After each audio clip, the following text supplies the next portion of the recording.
साथियों, विकसित भारत 2047 इस तरफ भाषण के शब्द नहीं है। इसके पीछे कठोर परिश्रम चल रहा है। देश के कोटि कोटि जनों के सुझाव लिए जा रहे हैं और हमने देशवासियों से सुझाव मांगे और मुझे प्रसन्नता है कि मेरे देश के करोड़ों नागरिकों ने विकसित भारत 2047 के लिए अनगिनत सुझाव दिए हैं। हर देशवासी का सपना उसमें प्रतिबिंबित हो रहा है। हर देशवासी का संकल्प उसमें झलकता है। युवा हो, बुजुर्ग हो, गांव के लोग हो, शहर के लोग हो, किसान हो, कामदार हो, दलित हो, आदिवासी हो, पहाड़ों में रहने वाले लोग, शहरों में रहने वाले लोग हैं। हर किसी ने 2047 में जब देश आजादी का 100 साल मनाएगा तब तक विकसित भारत के लिए अनमोल सुझाव दिए हैं।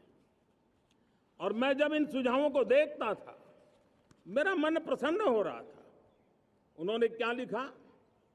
कुछ लोगों ने कहा कि दुनिया का स्किल कैपिटल बनाने का सुझाव हमारे सामने रखा। 2047 विकसित भारत के लिए कुछ लोगों ने भारत को मैन्युफैक्चरिंग का ग्लोबल हब बनाने का सुझाव दिया। कुछ लोगों ने भारत के हमारी यूनिवर्सिटीज ग्लोबल बने इसके लिए सुझाव दिया।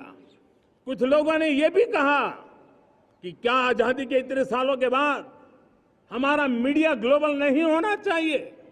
कुछ लोगों ने यह भी कहा कि हमारा स्किल्ड युवा विश्व की पहली पसंद बनना चाहिए।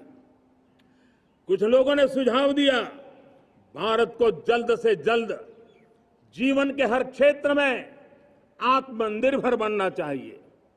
कई लोगों ने सुझाव दिया कि हमारे किसान जो मोटा अनाज पैदा करते हैं, जिसको हम श्री अन्न कहते हैं, उस सुपर फूड को दुनिया के हर डाइनिंग टेबल पर पहुंचाना है।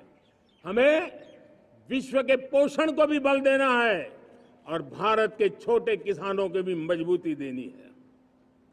कई लोगों ने सुझाव दिया कि देश में स्थानीय स्वराज की संस्थाओं से लेकर के अनेक इकाइयां हैं, उन सब में गवर्नेंस के रिफॉर्म की बहुत जरूरत है।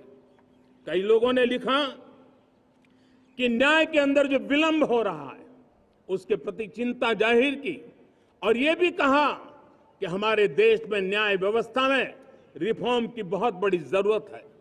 कई लोगों ने लिखा कि कई ग्रीनफील्ड सिटीज बनाने की अब समय की मांग है।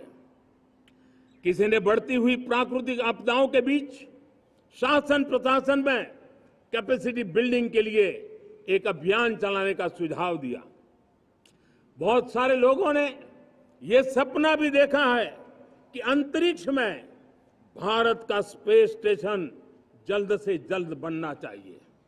किसी ने कहा भारत की जो पारंपरिक ट्रेडिशनल मेडिसिन है, हमारी औषधि है, दुनिया जब आज होलिस्टिक हेल्थ केयर की तरफ जा रही है तब हमें भारत की पारंपरिक औषधियां और वेलनेस हब के रूप में भारत को विकसित करना चाहिए। कोई कहते हैं कि अब देर नहीं होनी चाहिए, भारत जल्द से जल्द दुनिया की तीसरी सबसे बड़ी इकोनॉमी बनना चाहिए। साथियों, मैं इसलिए पढ़ रहा था कि मेरे देशवासियों ने सुझाव दिए, मेरे देश के सामान्य नागरिक ने ये सुझाव हमें दिए हैं। मैं समझता हूं जब देशवासियों की इतनी विशाल सोच हो, देशवासियों के इतने बड़े सपने हो, देशवासियों की इन बातों में जब संकल्प झलकते हो तब हमारे भीतर एक नया संकल्प दृढ़ बन जाता है। हमारे मन में आत्मविश्वास नई ऊंचाई पर पहुंच जाता है।